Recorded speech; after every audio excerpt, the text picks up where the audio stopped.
Bonjour, dans cette vidéo, tu vas apprendre à déterminer les points d'inflexion d'une courbe d'une fonction. Qu'appelle-t-on point d'inflexion? A est un point d'inflexion de la courbe représentative C de f d'une fonction f si la courbe de f traverse sa tangente au point A. Par exemple, la fonction cube admet un point d'inflexion à l'origine du repère. En ce point, la courbe représentative traverse sa tangente. La courbe est d'abord au-dessous de la tangente, puis au-dessus de la tangente, à l'origine. Ainsi, lorsque f change de convexité, la courbe représentative de f traverse sa tangente et admet un point d'inflexion. Autrement dit, si la fonction f est une fonction deux fois dérivable sur un intervalle i, alors lorsque sa dérivée seconde change de signe, la courbe représentative de f traverse sa tangente et admet ainsi un point d'inflexion. Voici alors le point méthode pour déterminer les points d'inflexion à une courbe. Si f est une fonction deux fois dérivable sur un intervalle i, tout d'abord, on va calculer l'expression de la dérivée seconde. Ensuite, dans un second temps, on va déterminer le signe de la dérivée seconde. Et enfin, après l'étude du signe, là où la dérivée seconde change de signe, on pourra affirmer que la courbe de f admet un point d'inflexion. Considérons l'exemple suivant afin d'illustrer la vidéo. Soit f, la fonction définie sur R par f de x égale x exponentielle x. Soit c de f, sa courbe représentative. Déterminer algébriquement les coordonnées du ou des points d'inflexion éventuels de c de f.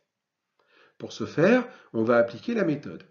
Et on va tout d'abord déterminer f seconde de x. F de x, c'est x exponentielle x. Donc f s'écrit sous la forme d'un produit. Et la dérivée d'un produit, c'est u'v plus uv'. Ici, u est égal à x, v est égal à exponentielle x. Ainsi, u' est égal à 1 et v' exponentielle x. Lorsqu'on applique la formule, il en découle que f' de x est égal à exponentielle x plus x exponentielle x.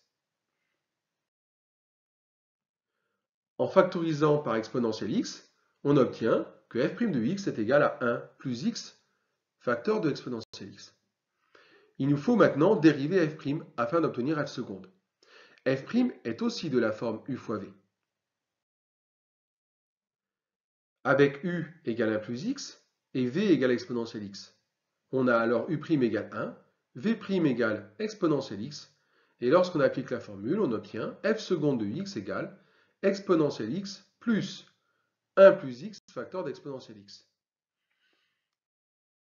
En mettant exponentielle x en facteur, on obtient f seconde de x égale 1 plus x, c'est-à-dire 2 plus x, facteur de exponentielle x. Voilà pour le premier point. Second point, on doit déterminer le signe de f seconde. F seconde s'écrit sous forme d'un produit, dont les facteurs sont simples. Il suffit alors de déterminer le signe de 2 plus x, facile, et le signe d'exponentielle x, j'ai envie de dire, encore plus facile. X associé de plus x est une fonction affine. Son signe est alors simple à déterminer. Le voici. X associé exponentielle x est strictement positif sur R. C'est du court. Selon la règle des signes, on en déduit le signe de f seconde. Le voici. Ceci achève donc le second point. Maintenant, reste le troisième point à traiter, à savoir, là où f seconde change de signe, la courbe de f admet un point d'inflexion. Est-ce le cas ici? On observe ici que f seconde change de signe quand x égale moins 2. Ainsi, le point A de C de f d'abscisse moins 2 est donc un point d'inflexion à C de f. Autrement dit, la courbe de f traverse sa tangente au point A d'abscisse moins 2. À bientôt pour une nouvelle vidéo.